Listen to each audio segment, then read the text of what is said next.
Up until the 1780s, basically the Anglicans were established and they were Tories. But there was a group in Carolina of Anglicans who had been influenced a lot by Anglican evangelists, and also in Virginia, I have to say, a guy named Devereux Jarrett. That even the Anglicans had their own versions of Jonathan Edwards. Devereux Jarrett went around, and even the Anglicans were tinged with the Great Awakening. But Anglicanism, basically in Virginia, the sort of gentry, the leadership, was quite generally in favor of the British. And so Anglicanism suffered a good bit by being identified with the losing side of the war. Although Anglicanism in the Carolinas was generally in favor of the war. So Anglicans weren't in total agreement on that. And they still aren't, by the way. I've discovered that Anglicans in the Beaufort, South Carolina area are quite different from upstate Piedmont or tobacco people. They're quite different. Very different cultures, very different histories and values, and even political parties. So that's something I think to think about.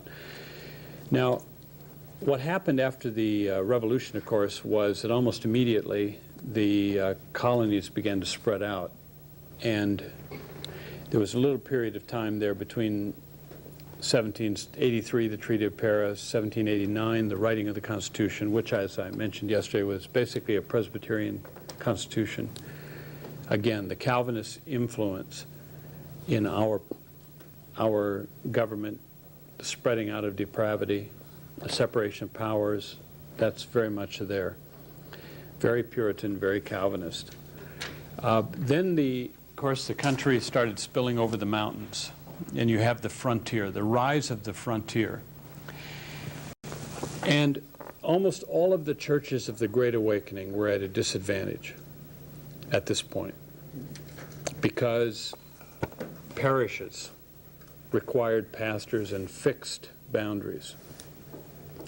And at this point, along comes Methodism, and to some extent, the Baptists, with their congregational and independency, which basically were what we call gathered churches. Gathered churches. They have a community, all right, but it's a community of common interest, or common doctrine, or common testimony. It's not a common geography.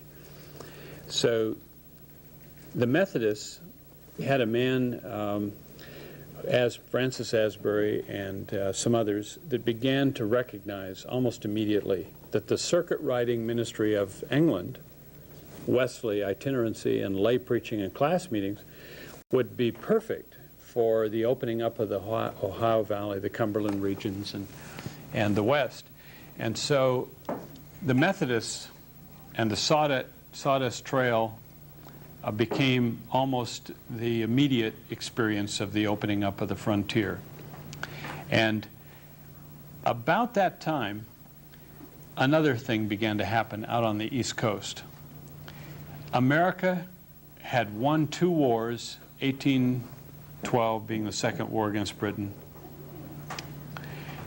But then some people began to panic, because what was happening in post-Napoleonic Europe, and then later on in the Irish potato famine of 1830s, was that Catholic Europe started coming in droves to the cities of the East Coast. And it became a kind of thing where Americans panicked and said, we've won the war, and it looks like we're losing the peace.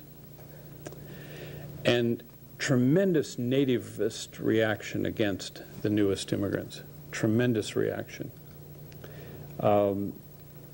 People didn't want them to come, but couldn't stop them from coming.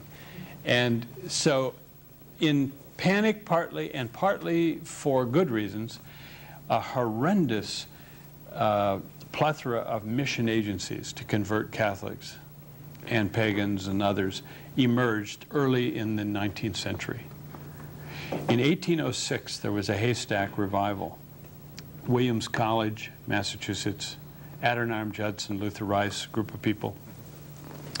committed themselves to Christ and began to study and pray and ask what that meant. About that time, there was a businessman's prayer group in New York that began to meet around Arthur Tappan and eventually Charles Finney, who was a lawyer. And groups began to meet. Almost at that time, Timothy Dwight, 1802, had been president of Yale. Yale had been founded in 1701 because Harvard went liberal. By 1802, 101 years after the founding, Yale was so liberal that only 2 members of the graduating class even admitted to knowing anything about, or even attending church, let alone believing the gospel. So Timothy Dwight preached who was a grandson of Jonathan Edwards, preached the graduation sermon, and half the senior class repented, and the revival at Yale began early in the 2nd century, but early in our 19th century, 1802 and following. So the Second Great Awakening had its little sparks on the East Coast, but basically it really was a West Coast phenomenon. I mean, not West Coast. It was really the newer territories, the frontiers, Buffalo, New York, Utica, up Schenectady, the valleys, and the Finger Lake region of New York became the hotbed of revivalism in the Second Awakening. Now, I've made some notes because it just has so much going on. Between 1789 and 1860, America had a rendezvous with destiny. Thoughtful Americans thought about that a great deal. People like Lyman Beecher, Emerson, even Christians and non-Christians alike. They marveled at this new thing that was happening, this brand new country, this brand new continent, 2 wars, what hath God wrought? And they were searching. And it became fairly clear, and Hudson's book describes this, that they generally felt that we were to be a light to the nations and a liberator of the oppressed. You can basically see those motifs emerging. That theologians were saying, this country, yes, is very special, and we have a mission in the world. We are to be a light to the nations and a liberator of oppressed peoples. Question is, do we have a mission in America or to America, or is it the mission of America? And implicit in that question is a kind of civil religion option. And that almost always in our history has been confused. What's the question again? The question is, do we believe that we have mission in America or to America? Or do we believe in the mission of America? Is America itself a missionary? And I think there was a good bit of theological thinking going on that says, yes, America itself is a missionary. America as a country is a mission to the world. Its economics, its politics, its war, its history is itself a mission. It's a model. But there were others, of course, who looked and saw their unconverted neighbors, especially these Roman Catholics, coming here and said, we have a mission in America. And those are almost contradictory. They're almost in conflict, wouldn't you say? And we've been struggling with how you play out those 2 roles, which are sort of conflicting. When I see Jerry Falwell, claims to be a Baptist, in front of this huge flag, and with Ollie North, who's a Catholic, a lay Catholic, and also a patriot, and you know, et cetera, et cetera. I think Falwell has made the turn. He believes in the mission of America. And he's really baptized our government, lock, stock, and I was going to say the basement, you know, where that little thing was going on, which is fundamentally anti-constitutional, anti-law, you know, a para-government, not accountable. But I think that this points out that some Baptists, like Jack Hyles in Hammond, Indiana, would be of the old John R. Rice school. They could not imagine any good coming out of Reagan. I mean, how could a lifelong movie actor who'd been divorced, who restored hard liquor to the White House, ever be God's agent to do anything except lead us down the broad path to destruction and hell? That's sort of the old Baptist view of people like Ronald Reagan. Because they don't see America as good, they see it as evil and needing to be saved. See? And that's been the historic fundamentalist approach. But suddenly you have in our generation a fundamentalism which is tied to an ideology of civil religion. And that's something that up until this generation has been a trait of liberals, not conservatives.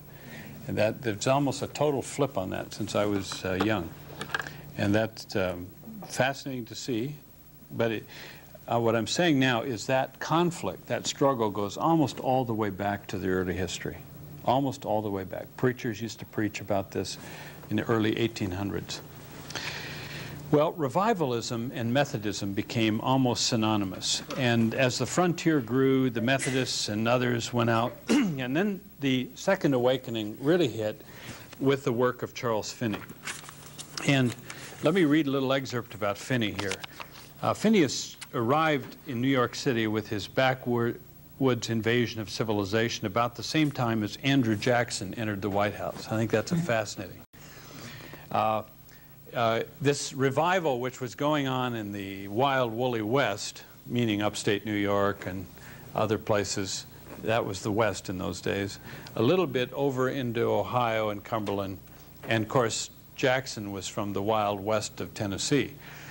And up until that point, government and church had been in the hands of sophisticated Easterners, highly trained. I mean, think of the presidents, the great families, the Adams and the Jeffersons and Washingtons and Monroes and Madisons, and the congressional people were the Calhouns and the, you know, just giants, see, well-schooled. They were all part of the establishment.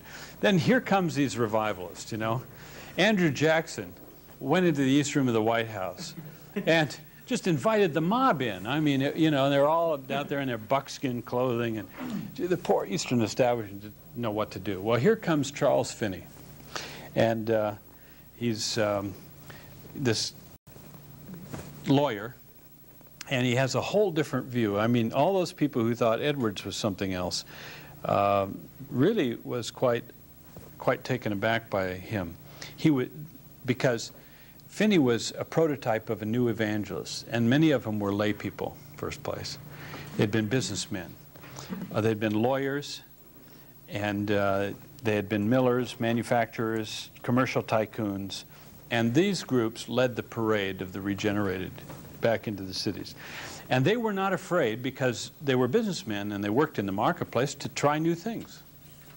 They hadn't grown up in the church. So the controversial feature of Finney's revivals were his new measures. As a lawyer, he refused to be inhibited from winning his case by being restricted to conventional means. His were the tactics of a trial lawyer. He said "you" instead of "they" when speaking to the wicked. He'd preach, and you know. And on occasion, he did not hesitate to mention a notorious sinner by name. Called him right out in the crowd. The convicted were brought forward to an anxious bench. He just, "You're under conviction, I can tell." He would bring them up there. And then he would try them publicly. A front pew, roughly analogous to a witness stand, where attention was centered on them and where they dramatized the struggle for heaven in the soul of everyone. Women, to the scandal of many, were encouraged to testify and pray in public. The greatest innovation was Finney's adaptation of the revival to an urban environment. The revival, the so-called Second Awakening, was a revival, not an awakening, because it was Arminian basically, and Methodist and Presbyterian in nature. The language changes. Now it's revival. Revival. Christians getting revived. And it's not necessarily that that it starts with evangelism. They went out there and they stirred up dead Christians, you know, and lay people, and they encouraged them. So Finney is modeling some whole new thing here. And so here it continues. The entire community was mobilized by bands of workers visiting homes. Bands of workers. Prayer meetings were held at unseasonable hours, early in the morning, late at night. Unseasonable, that is, for farmers. You see, in the First Awakening, up till now, everything in the church had been organized around farmers. You know why we have 11 o'clock services? The milking's done, time you get dressed, cleaned up, and get the kids off to church. Service couldn't be before 11. Well, merchant world, people who come out of business have a whole different, they're not calendar people, they're clock people. And clock people come and they want the church to be available. So they just threw everything up for grabs. These poor old Eastern establishment types for whom the church had been, you know, as it was in the beginning, will now and ever shall be, world without end. We're really taken back. The conventional routine of stated services, Sunday sermons and a weekday lecture was replaced by special services held each night. I mean, that had never happened before, and prolonged for hours. In inquiry sessions. This was, quote, the protracted meetings. That became a very special thing, you know. 33 verses of Just As I Am would be a kind of protracted meeting as you're praying people out of their seats and praying them into the kingdom. A community-wide revival campaign of several weeks' duration, which was designed to marshal the group pressure in settled areas that the camp meeting had been so effective in fostering on the frontier. In a real sense, the protracted meeting was the camp meeting brought to town. So the camp meeting, the Second Awakening, out in the country, people got stirred up and then they hit the towns. Now, Finney was an extraordinary evangelist, and there's no better description of revivalism in the 19th century in this country, in the first half of the 19th century, than this book by Whitney Cross called The Burned Over District. The Social and Intellectual History of Enthusiastic Religion in Western New York, 1800 to 1850. Whitney Cross, this is a dissertation done at North Carolina under Sidney Mead. Whitney Cross describes the most amazing 50 years in maybe the history of revivalism in this country. Do you know why the Western New York was called the Burned Over District? Because every year the Spirit of God fell like tongues of fire at Pentecost. Every evangelist worth their salt had to go to the Burned Over District and preach and win souls. In fact, at one time, 1/2 of all Presbyterian ministers in this country had served somewhere in the Burned Over District. Schenectady to Buffalo, Albany, along the 300-mile Erie Canal. Now, the Erie Canal opened in 1825, and it connected the Hudson River with Buffalo and the Great Lakes. And Finney used to go to the canal towns to hold crusades. Utica, 1825, Buffalo, 1831 were big ones. He discovered that the best time to hold a crusade is February, when the canal is frozen over and nobody has any place to go or work to do. Therefore, you can have meetings all the time. And he'd gather the children in the afternoons to pray for their unsaved parents. You know, and some people say, hey, that's unfair. It's kind of, you know, but it's his way of the little child shall lead them. Well, I mean, some people were just downright shocked by this sort of Arminian, arm-twisting revivalism. Revival had ceased to be an awakening by the Spirit. It was now a technique to get people to repent. Something else happened in the Second Awakening. Because it was Arminian and Wesleyan and Methodism and so on, it was also driven by sanctification concerns that were not so much part of the First Awakening. And because of that, immediately the conversion was channeled into, what are we going to do about this? And the piety of the First Awakening became moralism in the Second Awakening. almost overnight, crusades emerge against every sin in society. The organization of people like Moral Majority is, or people on abortion or that sort of a thing, that is very much typical, much more typical of the Second Awakening than the First. The First Awakening would form societies that would think about it, pray about it, do some things about it. By the Second Awakening, man, they were into organizing to deal with it. So abolitionism, I mean, if slaves are brothers, you don't just preach about it, you get organized. If women are believers and true, so you don't do anything, but you get them into seminaries. They went out and founded seminaries for women all across this country. Women's seminaries were founded to train women in ministry, in Greek and Hebrew. Rockford was one here in Illinois, which is now Rockford College, but it began as Rockford Women's Seminary.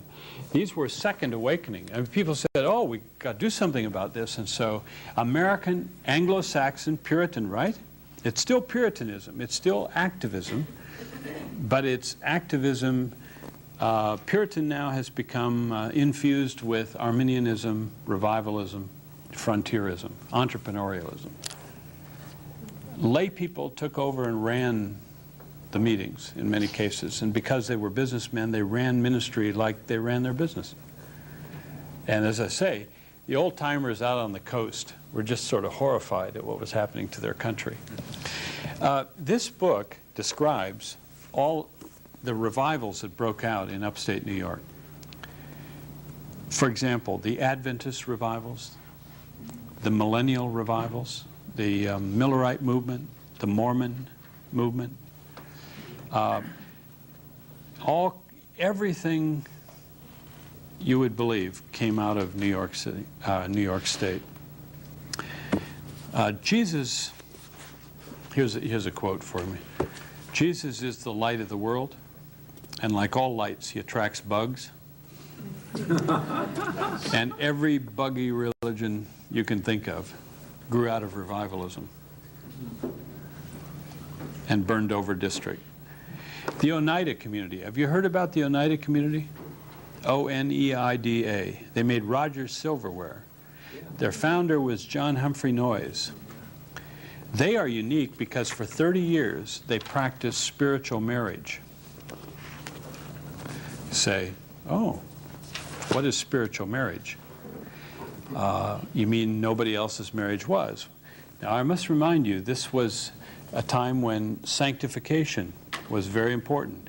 John Humphrey Noyes was trying to breed a super spiritual community, and he decided that it could be done if in the power of the Spirit of God, and if he had a community of very high standards, and I don't want to minimize this at all. They were devoted saints, and they established the principle that every man was married to every woman, and they had a public marriage ceremony. That does not mean you were promiscuous, however. You didn't get to sleep with the person that you wanted. You had to take sort of a battery of sanctification tests. And if you were at this level and this woman was at this level, you could mate. And the advantage would be that super baby, sort of sanctification super baby born to that would start here. And then eventually they would grow up, and you could breed a whole master spiritual race. Now, right nearby was the Mormons with polygamy. This was not that kind of polygamy. I mean, there were some really interesting things going on up there in New York.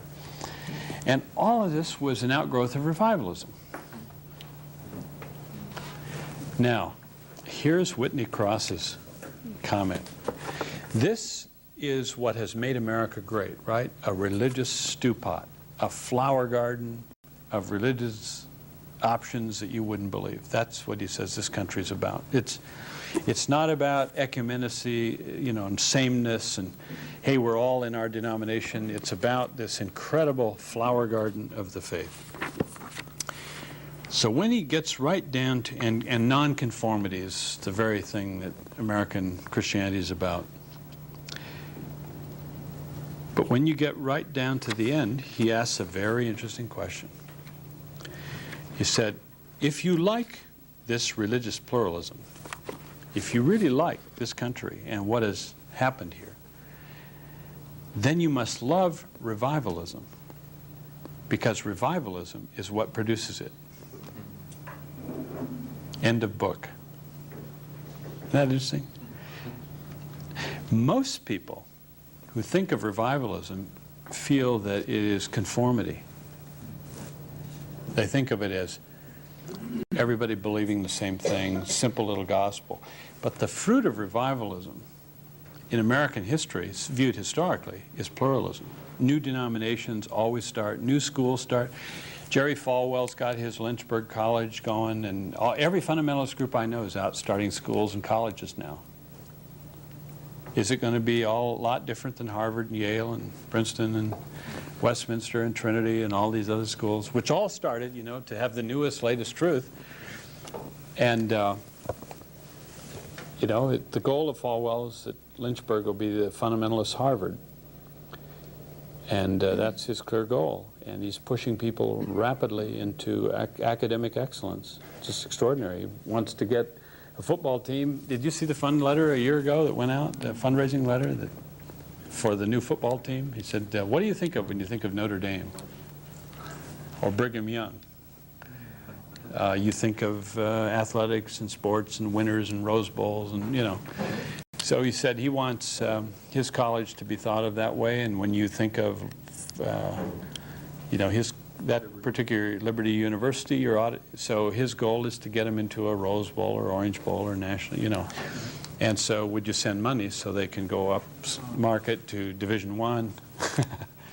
I mean, and it's clear, see, that that's the kind of goal. Well, there's some of that in this. I mean, you could, if you read this, you could almost change the names and the faces with some of the stuff that was going on. The kind of pamphlets, the kind of fundraising, the kind of health food craze, all of that. Is that a result of, is that a result in the United States? How about the revival that took place like in the British Isles? Was it that same, what he says? No, that was more of the first awakening, I think. Yeah, but there were some other revivals. I mean, his statement there, what I'm saying is that peculiar to the United States and because of some other factors existing in the United States? Because when you look at some other countries, is that true? I think it's true of revivalism in Europe. I haven't studied as much, but what I'm thinking of, like the Haldanes in Switzerland and France, and the Erskines in Scotland and Wales, Evan Roberts, and even to Hesychism in Russia, the result has been pluralism. Options, new orders. The Catholic history is that way. Whenever there's a revival, a new movement starts. Mother Teresa comes along and organizes Sisters of Mercy, and they do their new thing. So I think revivalism does spin out. It's the same thing that, but it's just to a greater degree than the pietists in Germany. Yes, question here. Are you going to speak any about the Mormon movement? I really hadn't, except to say that there's a chapter in here, and it shows that its origins come out of revivalism. Much the same way. It kind of a new manifest destiny. People were asking millennial questions. They were reading pamphlets. They were counting the calendar. Dispensationalism had begun in England. Edward Irving, 1830, the Brethren movement, and those pamphlets are going back and forth across. People were beginning to ask eschatological questions and put dates on things and figure out that 1844, remember the Millerite dates? 1844 is going to be a special day in heaven, and 144,000 and all those things. People began to play, and this describes these things very well. It's a dissertation, documented, charts, maps, you name it. Fascinating material. Now, let me say something about black religion at that time. Up until the Civil War, blacks in the North had often been mingled with churches that were white, and always in the South, blacks and whites went to church together. This may surprise you, but let me read a little blurb again in this that kind of highlights it. I outlined it here. Okay. This is in a section called Negro Denominations. Black churches were forming associations of black churches, and there were black churches in the North. And the first, the rise of the independent black churches go a lot to this guy, Richard Allen from Philadelphia, who founded the African Methodist Episcopal Church. He worked from 1760 to 1840, or he lived. And he literally one day just took a group of his, he took he was a Methodist. He literally took all of the blacks and they just marched out. He was not rejecting Methodist theology, but he realized that white Methodists in this country were not going to follow the Methodist commitments of Wesley dealing with race. And so he formed the African Methodist Episcopal Church. There were many denominations like that. And that, by the way, began in 1816, African Methodist Episcopal Church in Philadelphia and on the East Coast. Then there were many other groups like Zion and Baptist groups, colored churches, etc., etc. But in the South, Negro membership was also concentrated in Baptist and Methodist churches, but the Negro members of those churches sometimes far outnumbered the white members. I don't know if you've ever been to Richmond, Virginia, but First Baptist Church is a rather imposing old structure, lily white today. But in Richmond, Virginia, for example, this is at the 1860 now, there were 387 white members of First Baptist Church in 1841, rather, and 1,708 colored members sitting in the balcony. In 1846, First Baptist Church of Charleston, Carolina, South Carolina, had 261 white members and 1,382 Negro members. 4 or 5 to 1, basically. In Georgetown, South Carolina, there were 33 that were white and 798 blacks. Natchez, Mississippi, 62 white, 380 colored. These figures were not exceptional, and a similar situation prevailed among Methodists, and so on.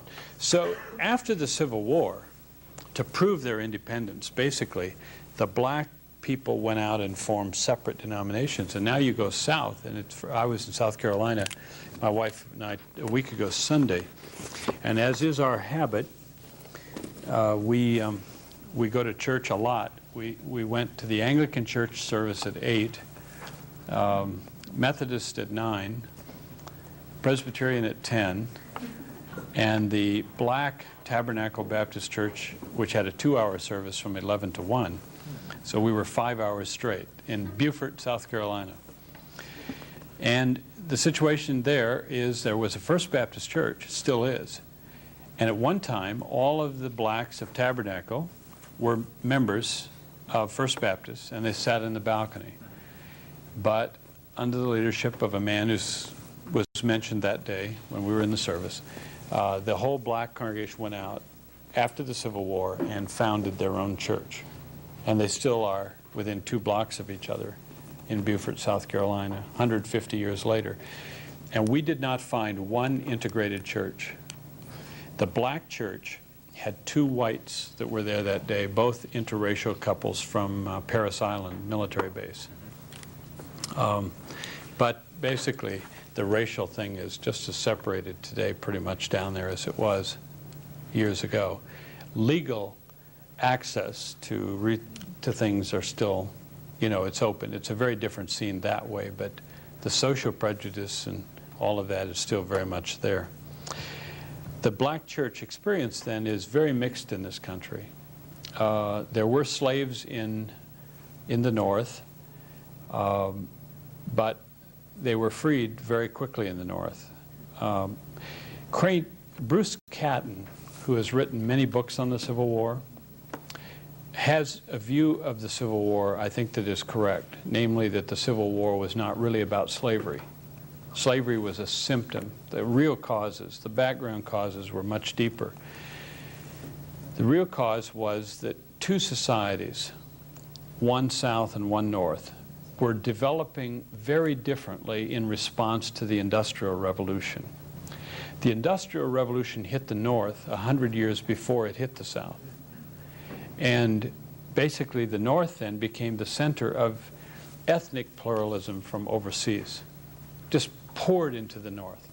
Whereas the more agrarian, long staple cotton of 1840, 1860, when cotton was grown before it all hit disease, the South's economy and rapid growth of economy was largely agrarian, planter-oriented.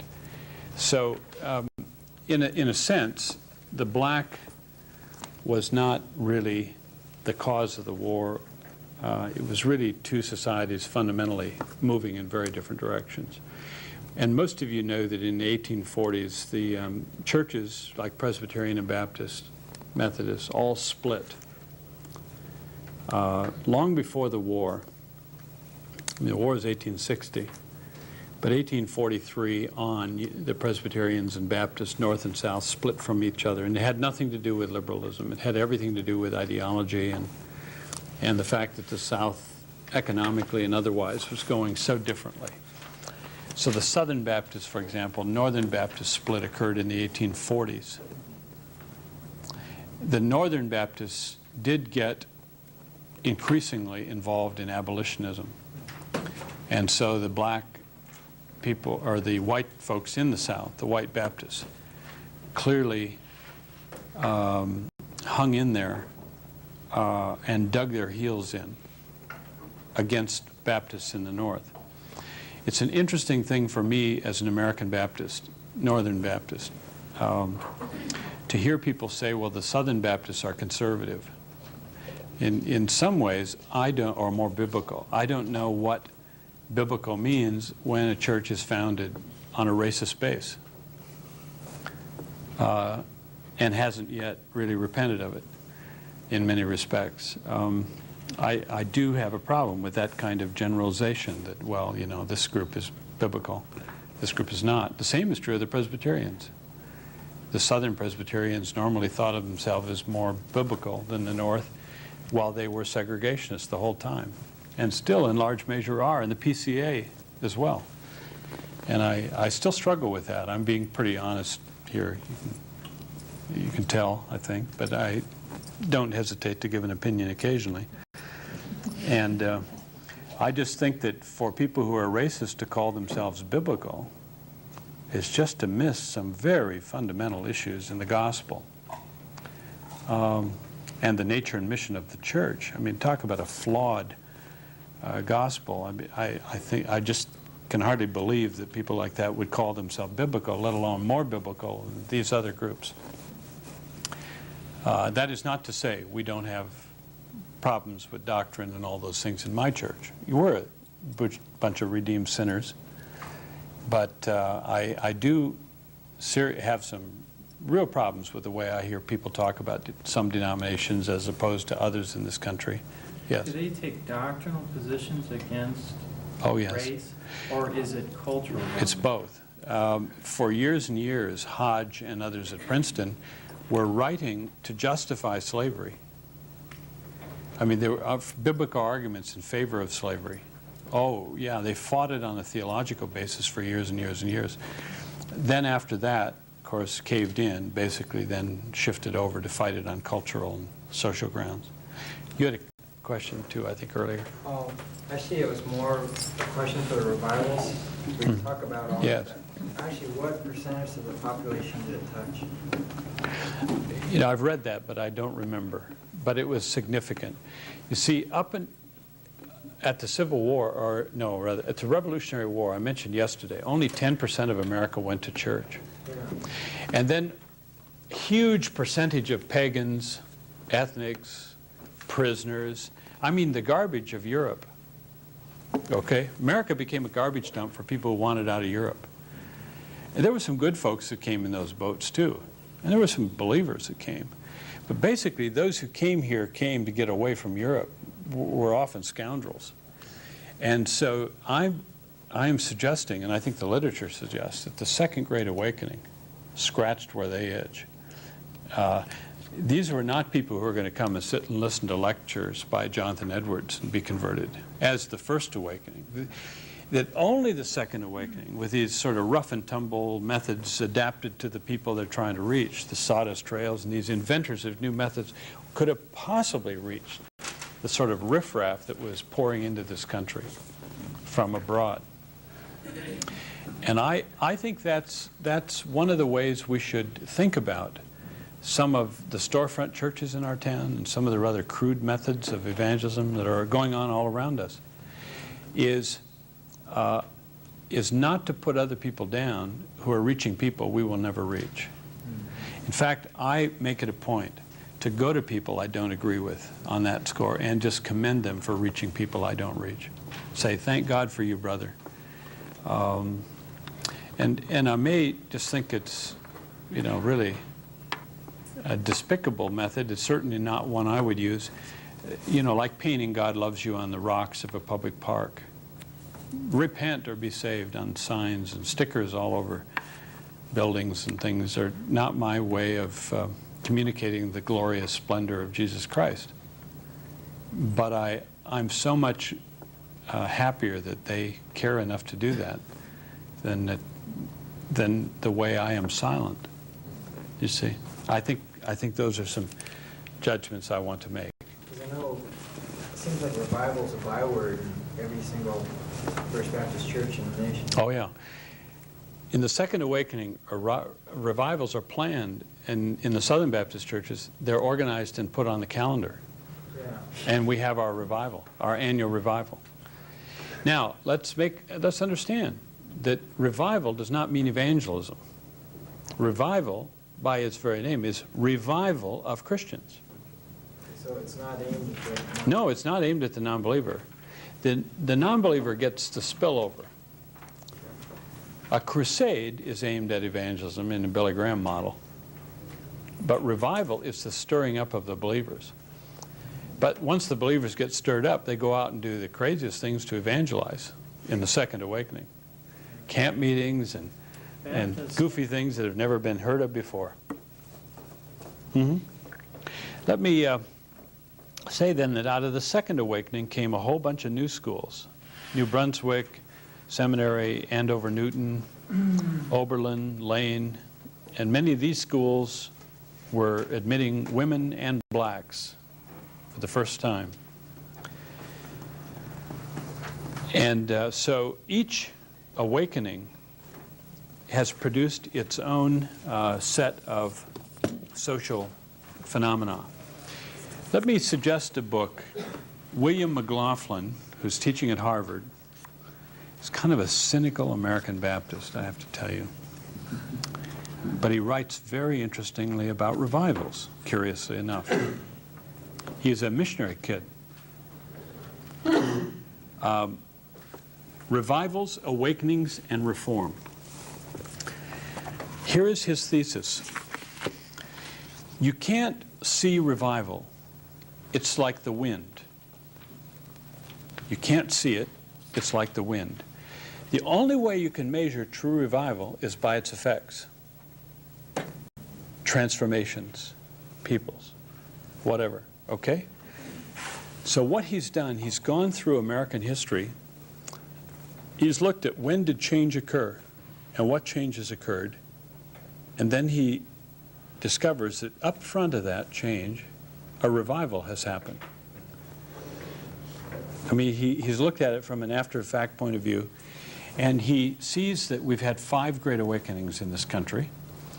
The first one was not 1740 to 60, but 100 years earlier in the Puritan, when the Pilgrims discovered the Edwardian, or the John Cotton, Roger Williams era. He feels that there was actually a revival there because an incredible change had taken place in many ways, and he documents it. The one that probably will interest you is that the, let's see, Third Great Awakening is 1890 to 1920. What's the second? The Second Great Awakening was the first. The third would be the second.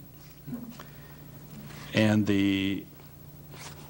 actually, by the way, he takes the, what we call the Second Awakening to be an extension of the first, or extension of the second. In other words, he doesn't take the early 19th century one to be something new. It was an outgrowth of the Puritan one.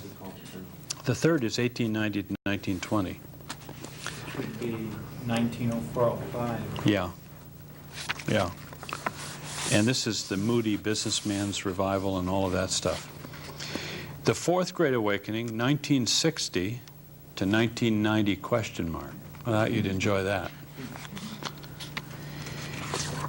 And he begins this one. He thinks we're in one now.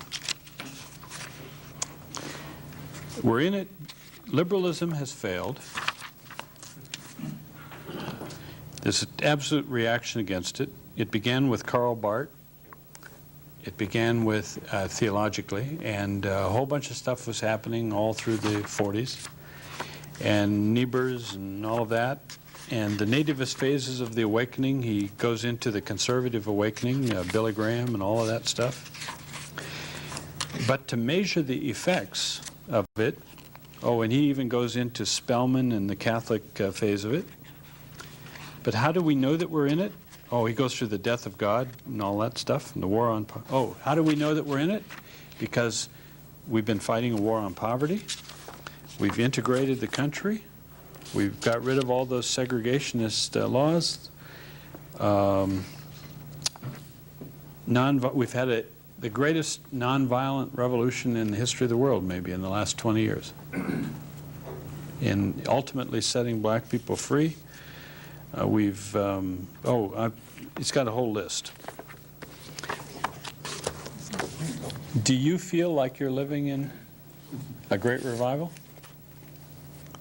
Measured from its effects, he thinks we are.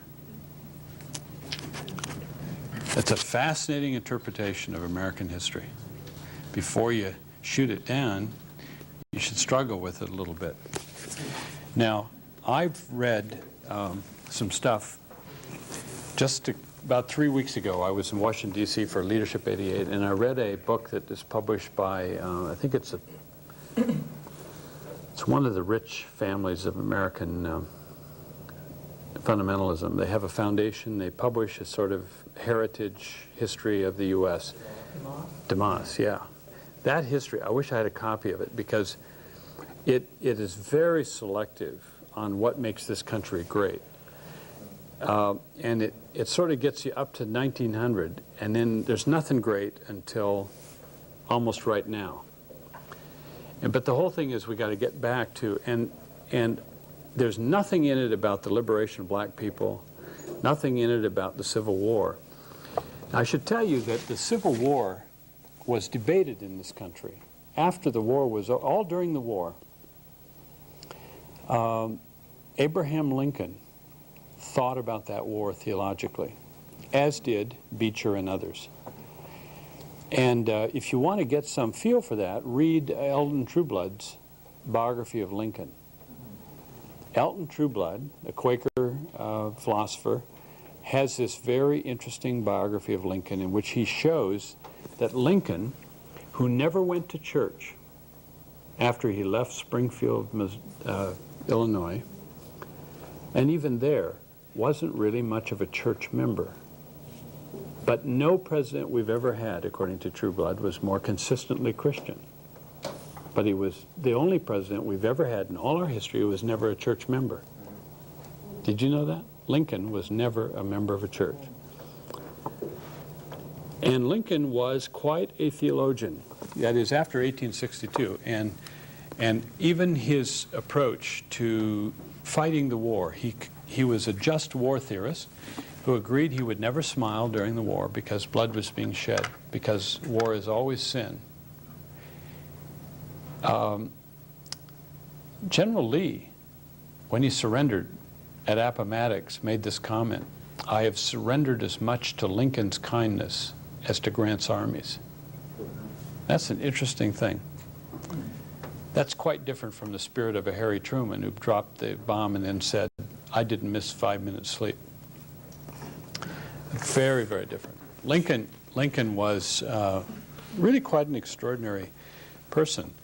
And you can imagine, it was a little bit like, I mean, the shock of the Civil War. I must remind you, we killed more Americans in our Civil War than in all the rest of our wars combined. Vietnam, Korea, Second World War, First World War, American Revolution, War of 1812, Indian Wars. We killed more Americans, brothers killing brothers, Americans killing brothers, etc. We killed more people in that war than all the rest of our wars combined. Obviously, the question was asked like it was in Germany. If we are a city on a hill, why is this happening to us? What is the purpose of this suffering? And theologians were arguing that we are being purged, that we had become materialistic. We had forsaken the will of God as a national life and a people. And so, and by then, of course, the results of the Second Awakening had pretty much died out. And so after the Civil War, there was a kind of barren period, and then in the Moody era, crusades began again and revivalism began. D.L. Moody is an American Abraham, for he is the father of two traditions, like Ishmael and Isaac. D.L. Moody was a businessman who came to Chicago about the time of the panic on Wall Street, 1856, 1857, 1858. He was in the shoe business, and he was persuaded, he had become a Christian, by Farwell to begin preaching. He started a Sunday school. First of all, he rented 5 pews in a church, congregational church, and started collecting kids on the street and stuffing them in the church pews. Finally, very soon, he rented a big building and had 1,000 Sunday school kids, rode around horseback collecting kids in the River Ward area of ethnic Chicago. And then D.L. Moody began to think about ministry beyond Chicago. He really became a revivalist. Unlike Finney, Moody introduces yet a new step away from Edwards. Revivalism for Finney introduced new measures, but Moody made them into a business. It became, I mean, setting up a crusade became a specialized thing. You had advance men, funders, all of the trappings of the modern Billy Graham strategy. And it was Moody the businessman who did that. Just like Finney the lawyer innovated in terms of presenting the message as an argument for receiving Christ, and all sorts of new measures. But Finney never did go as far as Moody in terms of organizing a whole city so that the whole city could be affected or impacted. So here you have yet another step away from the Jonathan Edwards awakening model to let's organize to make it happen.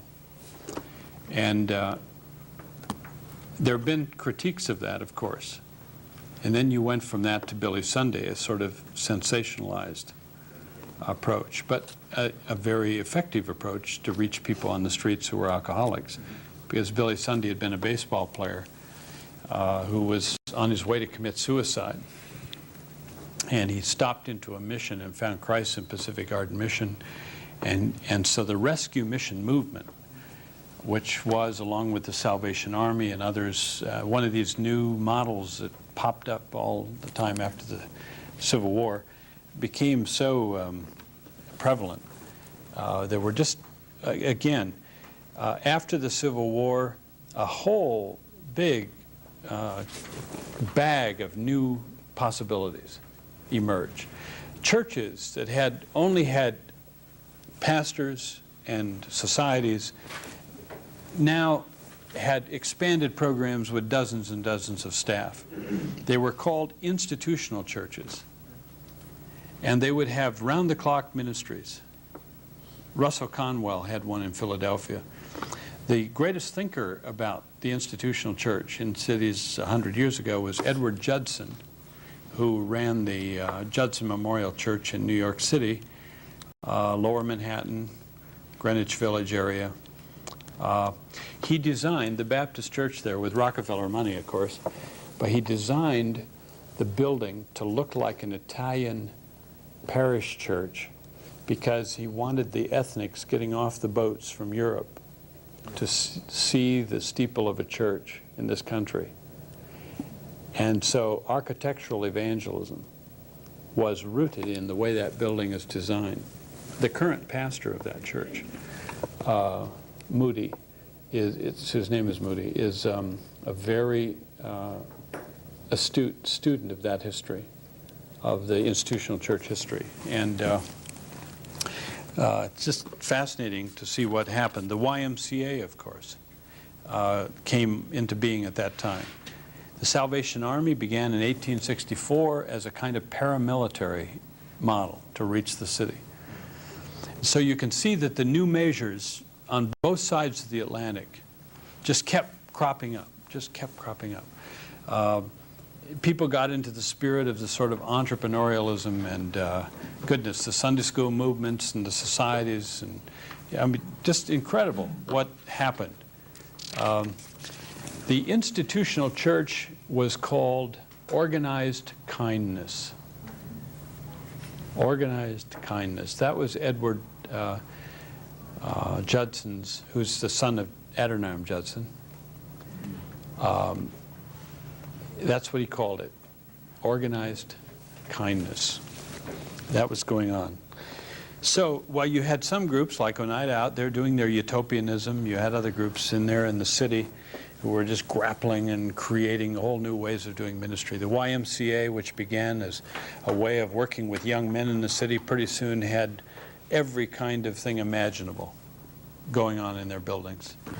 And gymnasium, and it was a kind of a health movement. It was spiritual health and physical health and culture and manners and clean your fingernails, and you know, every business tycoon, even Heinz of Heinz Pickle Company. I've read his biography, or Kroll of Quaker Oats Company. All these people would hire ethnics, and they would teach them how to take baths and clean their nails and take care of themselves and so on. You know, it was sort of a civic duty to hire poor people and to help them. Upon reflection, a lot of it was paternalistic.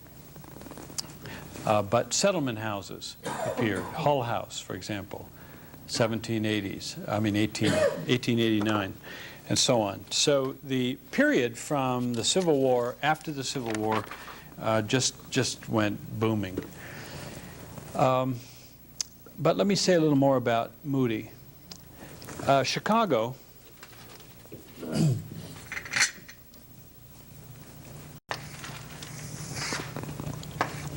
Chicago is, as I said the other day, a tale of two cities. The lakefront, WASP, and the river, pigs, Poles, Italians, Greeks, and Slovaks, wealthy, alienated, separated, and protected.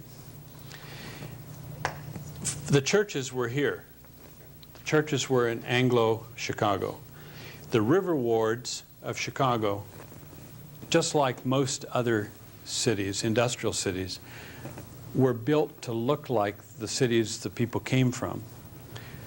Chicago looked old the day it was new, because the people who came from the old country, Rhine, Rhone, Po, and Danube rivers, built the city to look like the cities they left. Just like Williamsburg looks like England that those people left, and we think it's quaint. Chicago, I think, is quaint. It looks like River City, Europe. It's Germanic in its architecture, Irish in its politics, Polish in its population, and it's just this wonderful kaleidoscope of old world cultures in confined spaces. Now, in 1886, these wards had been festering with unionism. It's on a hot, muggy night, April 1886, and the Haymarket Square riot exploded in Chicago. Now, up to that point, Eugene V. Debs had been organizing unions, and shortly later, 1894, down here in Pullman, the Pullman strike occurred. At this time, 100 years ago, America was in panic about its cities because the cities were filling up with ethnics who tended to be Marxist or communist or socialist, union organizers, etc. They would no longer be paternalized by these people who live on the lakefront. Most of the American public school education system had been designed to make Protestants out of these people. In response, it worked for some, but the Catholic churches and others decided to have their own schools, separate schools, to keep the McGuffey Reader tradition from taking away their kids and making cultural Protestants, if not religious Protestants, out of them. The riot in April led Emma Dreyer to ask Fourth Presbyterian Church for $50,000 to start a Bible school, which would be here, to stand in the gap, using a phrase from Ezekiel, between the church and the masses. By the way, D.L. Moody had left after the Chicago fire, which was 1871. He had left 1873 and gone to Northfield, Massachusetts to live. But he was well known. He used to come back and forth. In fact, he was on the Reconstruction of Chicago Committee. He got so tired of going to committee meetings, he finally left town. He started the Northfield Conferences with John R. Mott later. I'll talk about that in a minute. But Moody Bible Institute, which is still in this sector, is in front of it affluent, behind it is poverty. Still. Cabrini Green Public Housing Project. In June of 1886, Emma Dreyer succeeded in getting her founding grant, and using Moody as her sort of prod, she founded, a woman is the founder of Moody Bible Institute, Emma Dreyer. They finally did get around to name a dorm after her. The biography of D.L. Moody that has all this stuff is by James Finley, and it's published by the University of Chicago Press. It's a doctorate done under Martin Marty. It was all the stuff I didn't hear about when I was a student there and my wife teaching there, which was that from its very beginning, Moody was non-discriminatory to women. The Institute was very much for women in ministry, mobilizing. Of course, it was committed mostly to lay people, and it was committed to the city. But the fundamentalist modernist controversy just heated up, and liberalism was something that set up house in the city. So increasingly, the Boston Institutes of A.J. Gordon, the Moody Bible Institutes, the Los Angeles Bible Institutes, Biola, and so on, eventually, while they live in cities, they decided to focus on rural and jungle overseas mission ministry. That's what really started to happen early in this century, 1900 or so. So this, I think this is kind of an interesting phenomenon. That Moody is there in the city. Most of its leaders live here in Wheaton, including its new president. I mean, most of the staff who come are steered outside the city. Even students with families are told you wouldn't want your kids to go to the public schools of Chicago. And so while they are there, it's so interesting. They are really not there in some ways. In 1891, however, I discovered a manuscript about the year 1891 and 1893. There's a marvelous book called by William Stead called If Christ Came to Chicago. It was published in 1893 as part of the World's Fair. And in the back of that book is a document that shows the Slum Clearance Executive Committee of 1893. The chairman is a Unitarian, and the members include Reuben A. Torrey, President, Moody Bible Institute. I mentioned that from the pulpit at Moody as part of the 100th anniversary celebration, and said there was a time when Moody Bible Institute took risks in the city, and it got its hands dirty in reform and so on. That wasn't all I said, but I think the faculty went under the seats. The students were on their feet applauding. It was pretty interesting the way that happened. I haven't been invited back. No, I was invited back once, but anyway. The slum brigades, sewing battalions, visiting nurses, day nurseries, farm colonies, brass bands. Who do you suppose did all that? Salvation Army.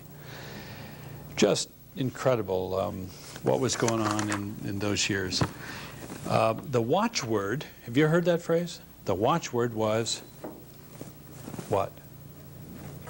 It had to do with foreign missions. Win the world in this generation. Yeah, in this generation. It was the watchword of the student volunteer movement. Let me get back here to D.L. Moody. This is a piece of evangelical lore or history that isn't, again, always understood. D.L. Moody had two sons. One of them turned out liberal, one turned out conservative. I told you he was like an Abraham. D.L. Moody found two sets of schools.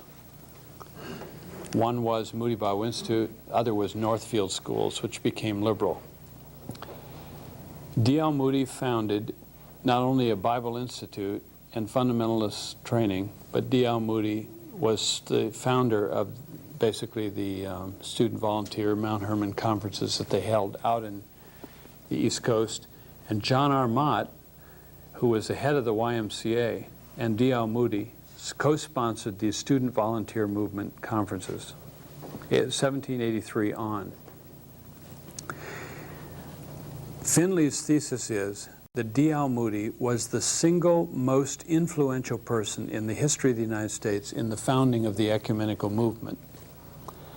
Without Moody, the Edinburgh Conference on World Mission of 1910 becomes unthinkable. The ecumenical conference that even evangelicals think was a good thing, Ralph Winter and everybody, celebrate the Edinburgh Conference of 1910. It was the first modern-day missionary conference. It was a conference of Western missionaries. Only 6 people, I think, in the whole conference were from the Third World. It was a Westerners' conference, which makes it different from a current conference. I think the current Lausanne Congress planned for next year in Manila will have 4,000 people and 160-some nations will be present. And Americans cannot be more than 10% of the total. We have a quota limit.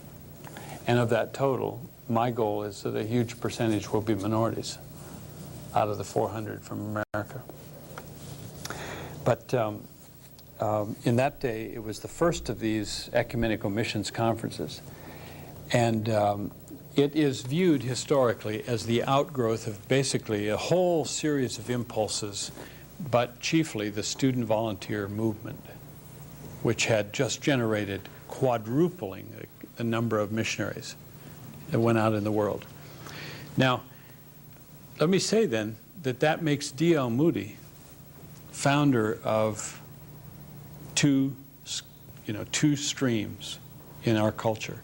He is a giant. He is an Abraham, Isaac and Ishmael, Arab and Jew.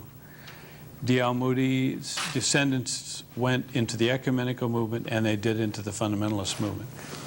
I am a graduate of Moody Bible Institute with pride and McCormick Theological Seminary. I have a lecture called Tale of Two Schools, in which I show that Moody and McCormick are twins. They are sisters, not twins.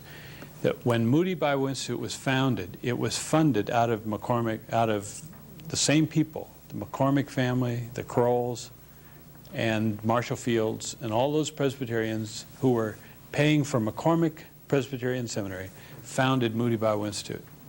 So in my body, I am a reconciler, see, with a degree or graduation from both places. So lecturing, as I mentioned to you the first night we were together, both places the same day was one of those very interesting experiences for me. But I've really tried to keep this vision alive and to say that a funny thing happened along the way. Moody was founded to be urban because McCormick had gone rural and was training pastors for suburbs and Oak Park and wonderful, established, big boulevard churches. Well, guess what happened? Moody then shifts and starts training jungle missionaries like Wycliffe, and McCormick radicalizes and gets involved and creates the Presbyterian Industrial Mission and goes urban. My challenge to Moody Bible Institute today, I said it publicly, is to become the Caltech or MIT of urban ministry. To draw a circle around that campus, which is on the near north side of the Loop of Chicago. And they could do commercial ministry in the Loop. They could do high-rise ministry, political ministry. They could do crisis ministries with the Northwestern hospitals and all that stuff. They could do ethnic ministries of all kinds. They've got industrial nearby. They've got Cabrini Green poverty. They've got Rush Street theaters, the theater district, red light area. And what they need to do, you see, is to own that and say, yeah. And I'm challenging them to say, I think you should have faculty living and teaching in all these models. But what they have now is faculty living out in Wheaton, commuting in, lecturing about the Bible that they read about in Dallas, and give them the notes. Then the faculty goes back to Wheaton so they can go to Wheaton Bible Church, and the students then are thrown out in the city with nobody to teach them really what to do and no connections. And of course, it's all individualized. And so what I was suggesting is that they go upscale to a master's program and that this is the model that they adopt. In some ways, they're doing a little of that. But you know what keeps them from doing this? What they confessed to me was what I call the 7 last words of the church. The we never did it that way before syndrome. They said our people would never fund it. The average funder for Moody Bible Institute is from rural America. And if we did this, those sort of corn-fed high school graduates from Iowa would never come to the city. And so they're really into sort of preserving the more status quo. But it's an interesting discussion, and somebody needs to become the Caltech or MIT of urban ministry and do something like this. I'm convinced that that's a valid model. Our time is gone. I didn't even talk about holiness, Pentecostals, Schofield Bibles, parachurches, civil rights movement, Martin Luther King. We can come back a little bit this afternoon. I'd like to do questions and discussion too this afternoon. Comment? Yes.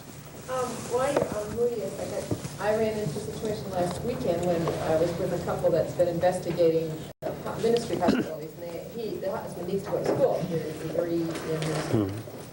I said, gee, they went out to Biola and to what else was that, Calvin. I said, well, have you checked out Moody? He was real silent, and he said, well, I was divorced, and they won't take me. And I looked at him and I said, but that's the church, and if the church is going to reach where society is headed, that's your credentials. That's not your disqualifying force.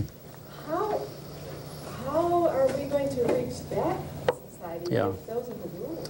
Let's hold that one, because I've been asked some questions that have some relationship to that kind of question. I've been handed in some. So when we come back, I'll do a little bit more of the history But then we'll get into discussions of philosophy, options, challenge, and some have asked that I say something about what I'm doing in terms of worldwide urban and some of those things. So we'll do that when we get back, if that's okay. See you after lunch, 2 o'clock.